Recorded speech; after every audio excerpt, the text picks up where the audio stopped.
एक video viral हो रहा है जिसमें आसमा रहमान जी स्टेज पे खड़े होकर रो रहे हैं और वो कुछ अपनी बेटी फैमिली के बारे में टारगेट में, ऐसा कुछ मैसेज आपकी तरफ से आया?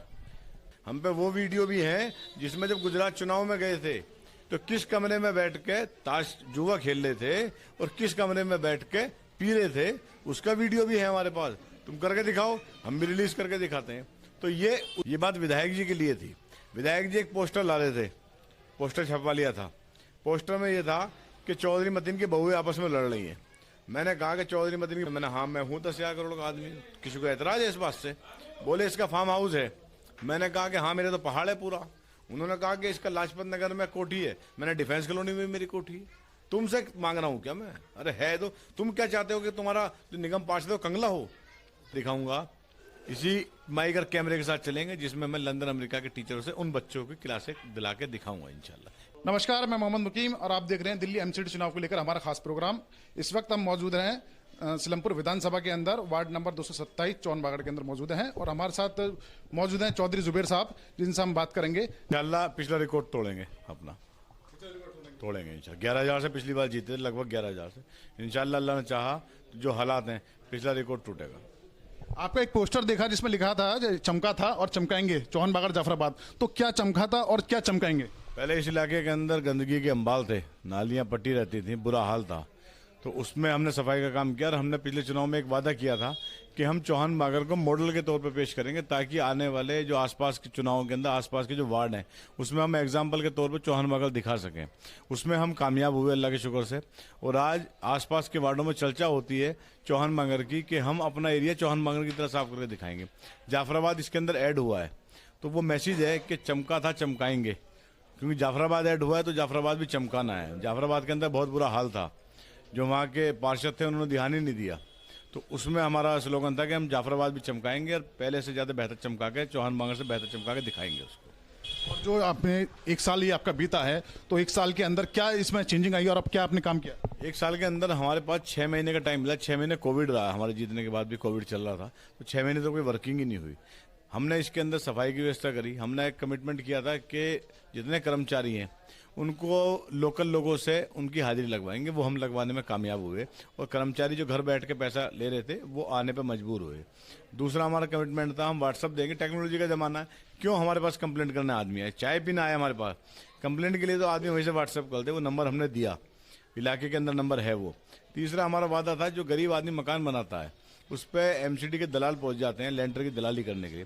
पूरे चौहान बागड़ वार्ड को हमने लेंटरों के दलालों से मुक्ति दिलाई। चौथा हमारा वादा था कि हम इलाके के अंदर लड़कियों के लिए, क्योंकि बहनों को बड़ी दिक्कत थी एजुकेशन की वजह से, लड़कियों की लाइब्रेरी बना के देंगे और वो हमने बना के दिखाई। Doctor APJ Abdul Kalam girls library Chauhan बागड़ के अंदर कायम है, चल रही है अल्लाह के शुक्र से। ये हमारे कमिटमेंट थे। इस बार का हमारा कमिटमेंट है, क्योंकि बच्चे बहुत मोहब्बत करते हैं, शायद अगर बच्चों का चुनाव हो जाए तो 100% वोट मुझे मिलेंगे इंशाल्लाह। ये हालत है। तो मैंने यहाँ आने से पहले देखा वो बच्चों का किस तरीके से वो मतलब मिलना, मुलाकात करना, प्यार है बच्चों का। तो मैं बच्चों से पूछता हूँ, मैं देखता हूँ जब वो क्रिकेट खेलते हैं, जगह कम है, पार्क हमारे एरिया में नहीं है, तो अक्सर बॉल होती है या उनकी जब बैडमिंटन खेलते हैं शटल होती है वो नाली में चली जाती है। तो मेरे साथ भी ये हुआ, मैं भी इन्हीं गलियों में खेला हूँ, मेरी बॉल भी नाली में जाती थी और मुझे ही निकालनी पड़ती थी। तो हमने बच्चों से कमिटमेंट किया है कि इलाके की सफाई तो होगी ही होगी उससे। चौहान बागड़ को 80% नाली मुक्त करेंगे हम। जो कट गलियां उनकी नालियां खत्म कर देंगे। खाली मेन गली होगी, क्योंकि पीछे का पानी आता है, खाली हमारे वार्ड का ही पानी नहीं है, दूसरा पानी भी उसके अंदर आता है। तो 80% गलियों को नाली मुक्त करना है हमने। एक लड़के हम उससे नाराज थे कि भाई हमने भी वोट दिया है, हम भी सपोर्ट करते हैं, लाइब्रेरी खाली लड़कियों के लिए क्यों? इस बार फिर कमिटमेंट कर रहा हूँ, इंशाल्लाह अगर अल्लाह ने मौका दिया तो एक लाइब्रेरी लड़कों के लिए भी बना के दूंगा। 2 ही कमिटमेंट इस बार है मेरे पास। इस बार जो चुनाव लड़ रहे हैं उसके जो जिस मुद्दों पर आप चुनाव लड़ रहे हैं, ये 2 मुद्दे हैं। वो 2 मुद्दे मेन है, मुद्दे तो बहुत सारे हैं लेकिन 2 मेन है, नाली मुक्त चौहान बागड़। जो भी और मुद्दे हैं उन पर वो अभी चर्चा में है। मैं कोई भी वादा ऐसा नहीं कर सकता कि जो झूठ हो। मैं वही वादा करूंगा जिसको मैं पूरा कर सकता हूं। मैं झूठे वादे पे वोट नहीं लेना चाहता। 2 वादे मैंने किए हैं, इन पर 100% मेरी कोशिश है कि मैं खरा उतरूं। ये भी बड़ा प्रोजेक्ट है, नाली मुक्त करना छोटा काम नहीं है। इलाके को बहुत बड़ा एरिया है, इसको नाली मुक्त करने के लिए बहुत कुछ चाहिए, बहुत फंड चाहिए, बहुत सोर्सेज चाहिए। तो ये भी बड़ा काम है और कई सारे हैं जो इलाके की बेहतरी के लिए। जैसे पिछली बार हमने वादा सुबह में कूड़े का किया था उठवाने का, हमने शाम में भी गाड़ी लाए, कमिटमेंट नहीं था। शाम में इलाके के अंदर गाड़ी कूड़ा उठाती थी। सुबह की झाड़ू का कमिटमेंट था, शाम में भी झाड़ू लगवाई हमने एमसीडी प्राइमरी स्कूल के अंदर डेस्क चेंज कराई, नए डेस्क लेकर आए हम इसी 6 महीने के पीरियड में। हमारे पास क्योंकि फंड की कमी थी एमसीडी के पास, अब तो एमसीडी 1 हो गई है, फंड की कोई कमी नहीं है अल्लाह के शुक्र से। हम बाईजूस की क्लासें हमने उसमें चालू कराई, जो अब चालू हो जाएंगी, पास करा ली थी हमने। बाईजूस 4th और 5th क्लास को फ्री उसमें पढ़ाया जाएगा। बाईजूस अमीरों के बच्चे पढ़ते हैं, आपने देखा शाहरुख खान ऐड करते हैं, डीपीएस कोलंबस के बच्चे बाईजूस की क्लासें लेते हैं। हमने उसके अंदर 2 डिजिटल लाइब्रेरी पास कराई, 40 कंप्यूटर की उसमें लाइब्रेरी होगी, जिसके अंदर बच्चे हमारे पढ़ सकेंगे। 2 हमने स्पोर्ट रूम पास कराए, क्योंकि हमारे घर छोटे हैं, बच्चों को पढ़ने के लिए दिक्कत होती है। एक हमारा वादा हमने काम किया, एक बड़ा प्रोजेक्टर रूम हमने उसके अंदर बनवा रहे हैं, पास करा दिया हमने, वो चालू हो जाएगा बहुत जल्द। हमारा एक सोच थी कि क्यों दिल्ली के टीचर इसको पढ़ाएं, गेस्ट टीचर भी पढ़ा सकते हैं। और मेयर यहाँ आए थे विजिट के ऊपर, तो मैंने उनसे कमिटमेंट लिया था कि आप वादा करके जाओ कि हम विदेश के टीचरों से पढ़वाएंगे। और टेक्नोलॉजी का ज़माना है, ये पता नहीं क्यों लोग इतने डरते हैं। मैंने पता किया है, कनाडा में, अमेरिका में, लंदन में $10 में टीचर पढ़ाने के लिए तैयार हैं, ऑनलाइन पढ़ाई हो सकती है। वो प्रोजेक्टर रूम भी मैंने पास करा दिया है। इंशाल्लाह जैसे ही अब इलेक्शन निमट जाएगा बहुत जल्दी वो चारों चीज़ें पास चालू हो जाएंगी।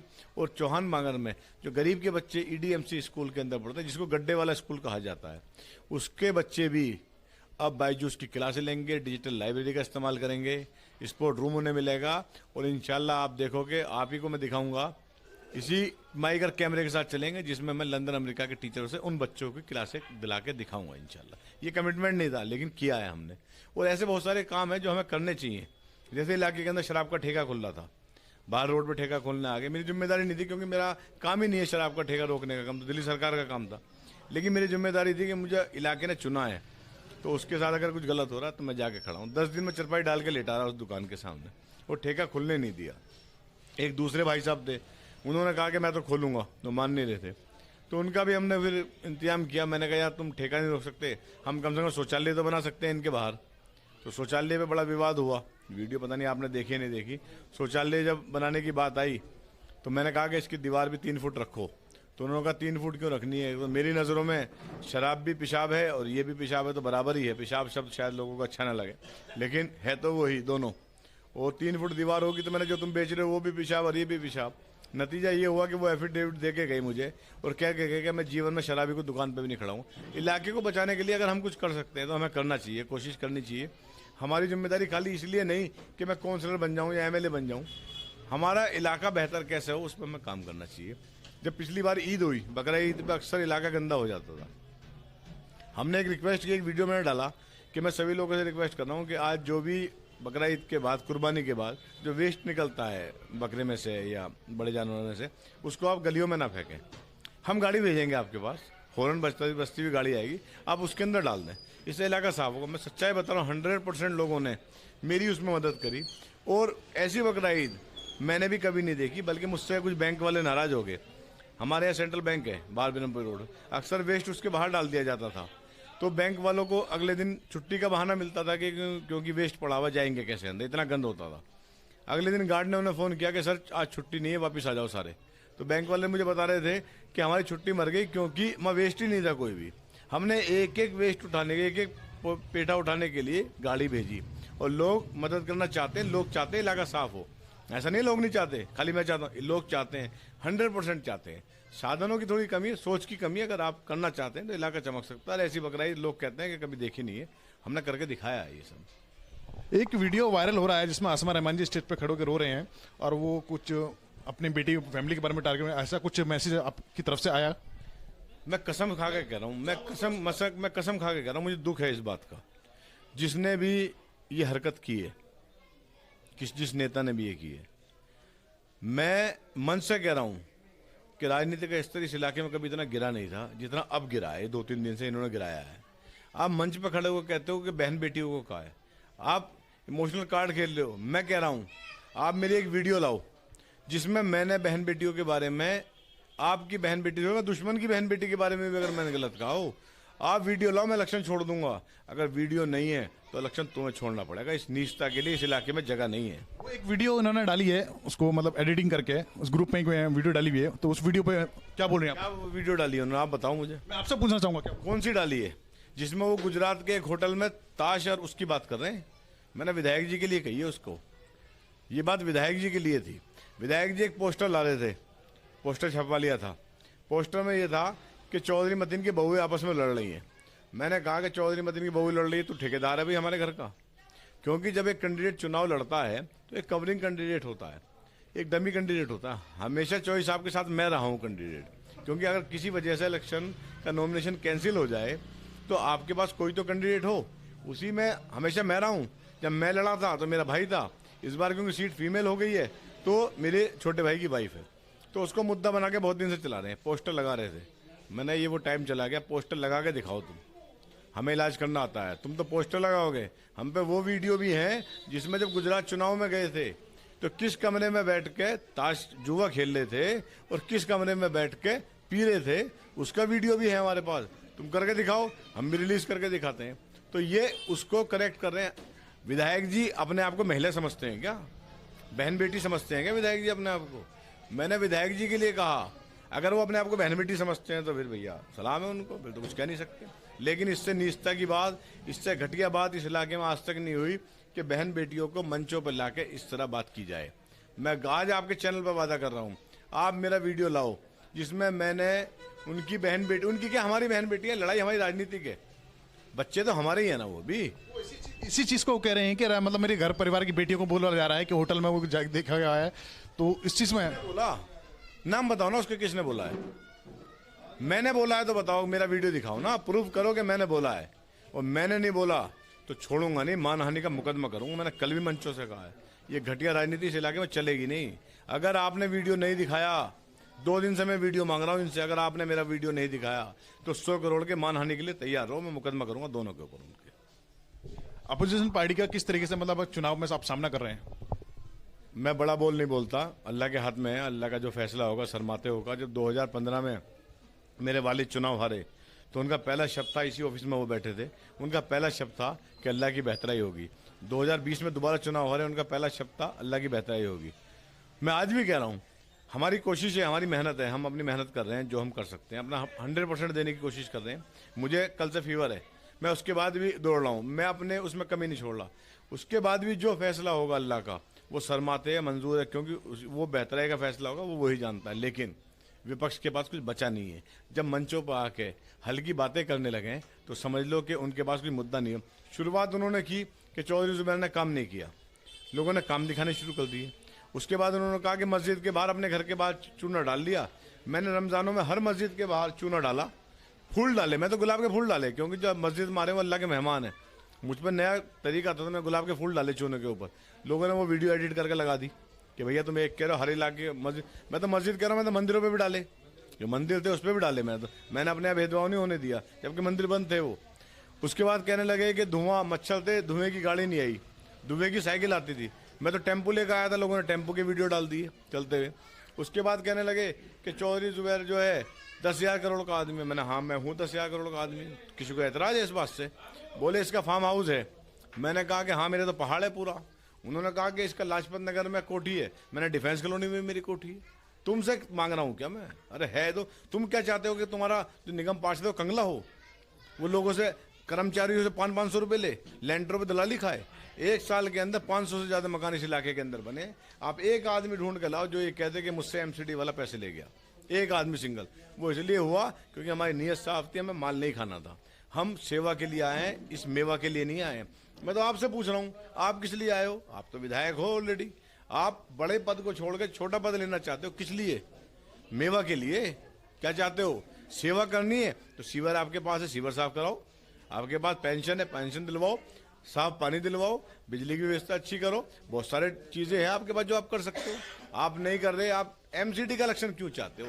इसका जवाब दे दो कि हम इस वजह से चाहते हैं। सेवा तो आप कर सकते हो, आप ऑलरेडी विधायक हो, क्यों नहीं कर रहे आप सेवा उसके लिए? क्योंकि मेवा खानी है। जो 500 मकान बने हैं ये गिन लिख के रख रखे हैं, इस पे से माल खाना है, इसलिए आप निगम पार्षद बनना चाहते हो। और आपको शौक है विधायकी से इस्तीफा दे दो। क्यों एक ही परिवार में दोनों लोग होंगे? चौधरी मतीन चाहते तो 21 साल वो एमएलए रहे।